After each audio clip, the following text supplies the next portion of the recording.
This video, I'm comparing different camera qualities because I've been shooting a whole heck of a lot while being out here. And when I'm filming, especially when I'm like hired by people, one of the big things that I get lost by is like, what mode do I put my camera in? And now, obviously, the first thing that I think a lot of us think about is, oh, just throw it in 4K and shoot at the highest resolution possible, which, you know, is amazing if you have a ton of time, a ton of hard drives, and a really fast computer, and you're down to, you know, make proxies or whatever.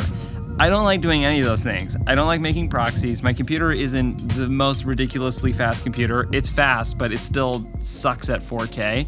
And I just hate wasting so much space on a computer when something could be used in regular resolution. So for example, like obviously 4K takes up like double or triple the space of what 1080 does. And then if I crank up all of the settings, which is like 422, like 10-bit 422, it really does just like take up so much space.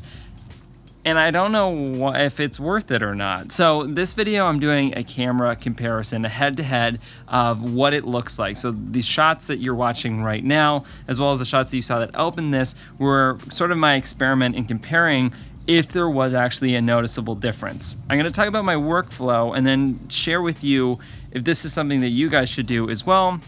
And hopefully at the end of this video, you'll be able to figure out if 1080 or 4K works better for you within your workflow, as well as also camera settings. So this isn't just a video about 1080 and versus 4K. There's lots of those out there. This is actually about picture profiles and color grading.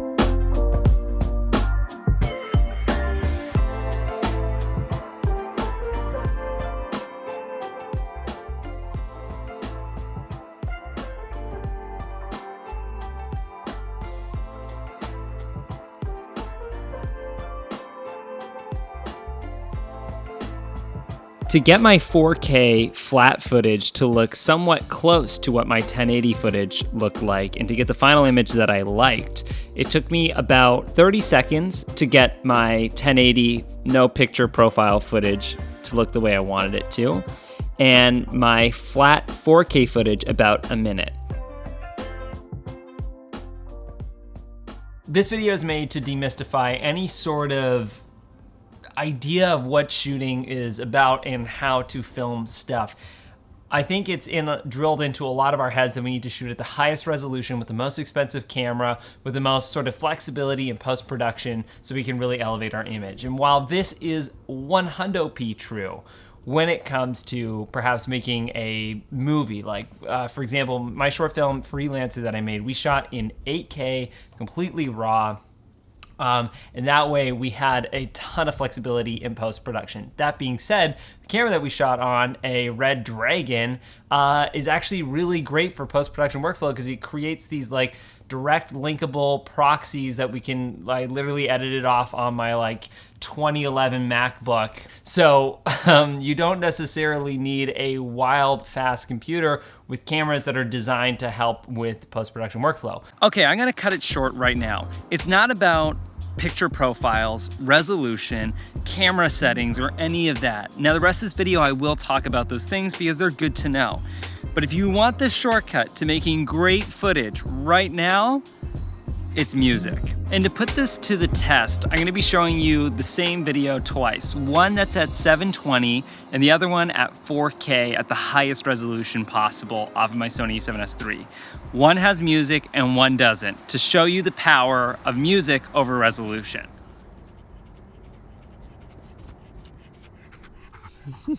Good boy.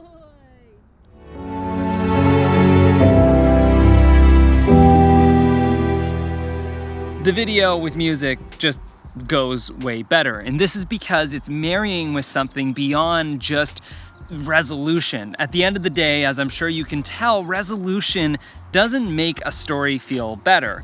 I've been using Epidemic Sound now for like 5 years. I've had a subscription.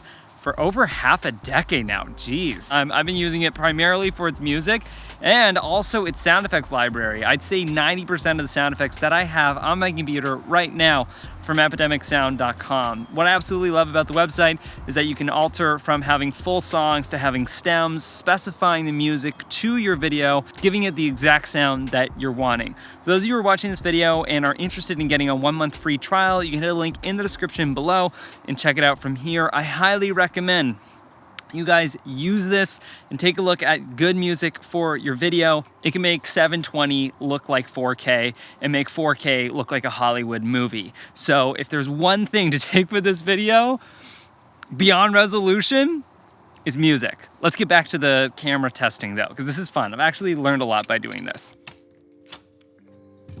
I have found that in the environment that I shoot in, where it's doing YouTube videos, online content, stuff for clients, things for Instagram, YouTube, social media, all that stuff, the 80% of the work that I do, I don't need the crazy back-end workflow of having all the flexibility that my camera can provide.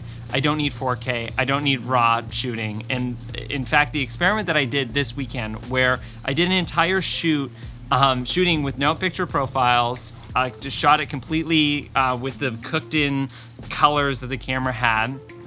I shot most of it in 1080 and the client loved it. I loved the footage that I captured. And there was never a cringy moment where I was like, oh, I wish I had a little bit more color in this, or I wish it was a higher resolution, or whatever. We premiered it on a big screen. The 1080 worked amazingly. People were blown away.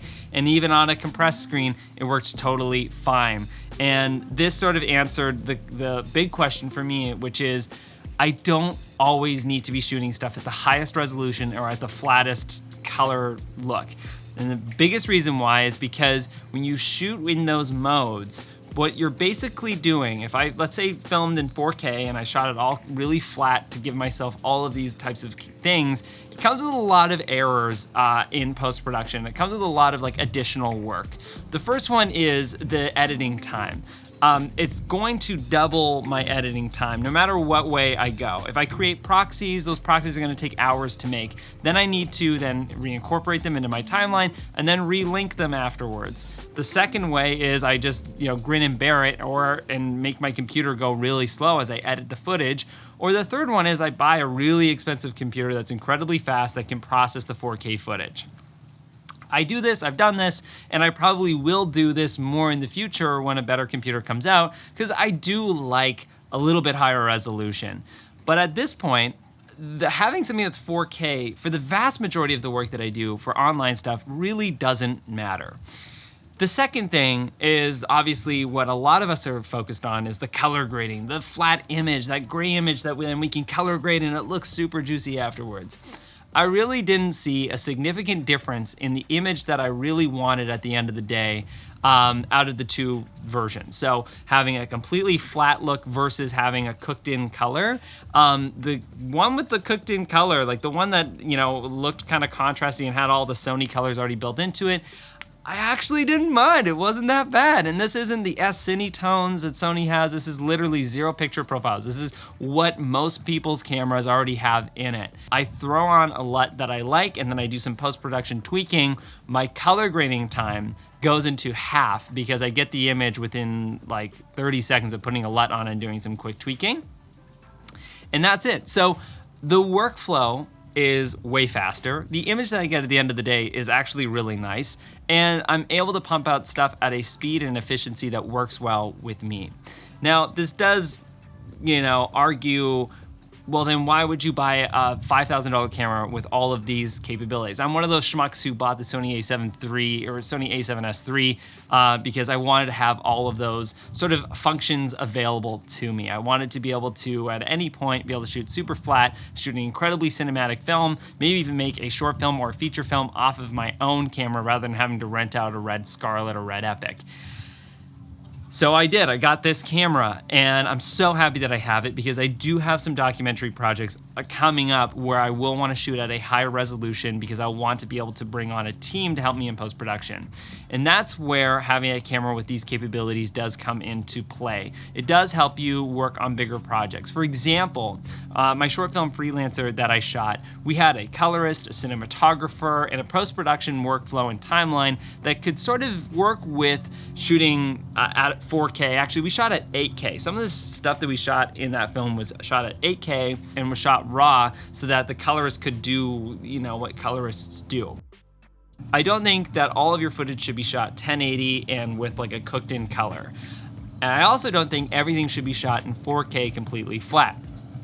I think there's two different projects. So for anything online that you're doing quick turnaround stuff on and that you need to have a fast workflow, then shoot with sort of lower resolution and cooked in colors so long as you and your client are okay with it. If you're working on a bigger project to where you have a colorist and time to go into software like DaVinci Resolve and work with a full team to get that color going, then shoot flat and shoot 4K.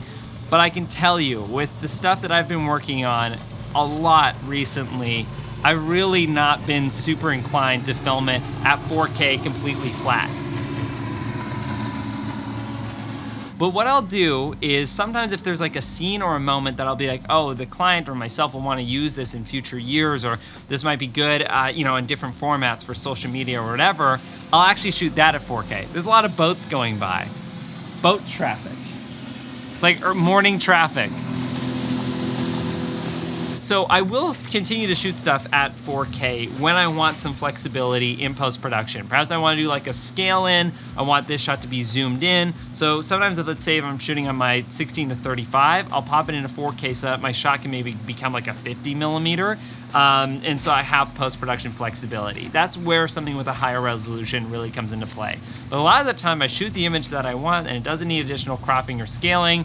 So I don't need to do any of that. And then the other train of thought that I'll have is if I'm filming something that's like super epic and I know this might be footage that will be used for years and years to come, for future projects, for the client to be able to use in vertical social media, maybe they want to project it on a movie screen, and I know this is going to be something that will be used a lot, then I'll shoot it in 4K. My opinion is still that I have a lot more fun being able to shoot something, take out the SD card, pop it in my laptop, and to be able to work on it right away, as opposed to being like, oh, well, I gotta import it, I gotta have to create a proxy, and then I have to wait really long, and I gotta color the proxy, but then I have to wait because that's not the best version to be coloring, so I'll have to color it later, and it just, what I've done on my camera, so that you guys know, is there's these modes, these dial modes on the Sony a7S III and the Sony a7 III and some of the other Sony cameras.